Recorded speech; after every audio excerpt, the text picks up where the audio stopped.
So what we're going to look at this afternoon is just the medals from the First World War. The Great War was an awful, awful conflict. And from the 4th of August 1914 to the 11th of November 1918, nearly 10 million Commonwealth Allied British servicemen fought in the trenches, not just in France and Flanders, but all across the world. And they were given a set of campaign medals to show where they'd been and how long they'd been there for. Now, the medals were awarded in a very strange way, because usually a medal is awarded for a period of time in a campaign.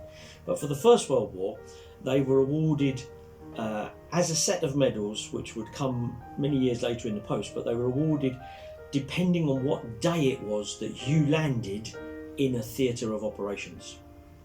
Now, for the First World War, there are 2 star-shaped medals and 2 round ones. The first medal that we're going to have a quick look at is this one here, and this is called the 1914 Star. Now, this was for those men who went out with the British Expeditionary Force in 1914 between the 5th of August 1914 and the 22nd of November 1914. And if they came under physical German gunfire, then they were awarded this little clasp here, which has those same dates on it. It's sometimes known as the Mons Star, because this is the one that was given to those men who fought the Battle of Mons. If you went out to France from the 23rd of November 1914 to the 31st of December 1915, then you were awarded this star, which is called the 1914-15 Star.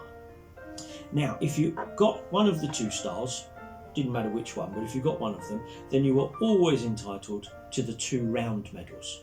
This one is the 1914-1920 British War Medal, and this one on the rainbow coloured ribbon is the 1914-1919 Victory Medal. Now, the soldiers had names for these medals, and they called them Pip, Squeak and Wilfred. Now, Pip, Squeak and Wilfred in their day was a cartoon, and it was a mixture of 3 little animals. They were soft toys. One was a rabbit, one was a penguin, and one was, I do believe, a bear. Now, they were sort of tramps, these poor little guys, and they had all of their possessions in a wheelbarrow. And they pushed their wheelbarrow around, and they tried to help people. They were nice little people. And they found that their life consisted of being shouted at a lot. And they were always hungry, they were always tired, always cold, and it was always raining. And the soldiers themselves thought, yeah, we've got that. Yeah, we understand that. That's us, Pip, Squeak and Wilfred. Now, if you went out to France, Flanders, or wherever it was that you were going to in the First World War in a theatre of operations after the 1st of January 1916, up to the end of the war, then you were only entitled to the 2 medals known as the pair, or, as you now know, Squeak and Wilfred. But they weren't called Squeak and Wilfred. They were actually called Mutt and Jeff. And they were called Mutt and Jeff, again, a cartoon. But this time they were 2 tramps who were ne'er-do-wells. They were always drunk. They were always being arrested by the police. They were always trying to take the easiest route to go from A to C, rather than the hard way, which would be the right way. And unfortunately, the soldiers who had won Pip, Squeak and Wilfred considered those who only got these 2 as ne'er-do-wells. They considered them as people who had not tried hard enough. And whilst they had been fighting out in 14 and 15, where had these people been? Now, that doesn't take into consideration that these are the medals that were won by people who only became 18 in 1918 or 1917, so they couldn't really have been there in 1914.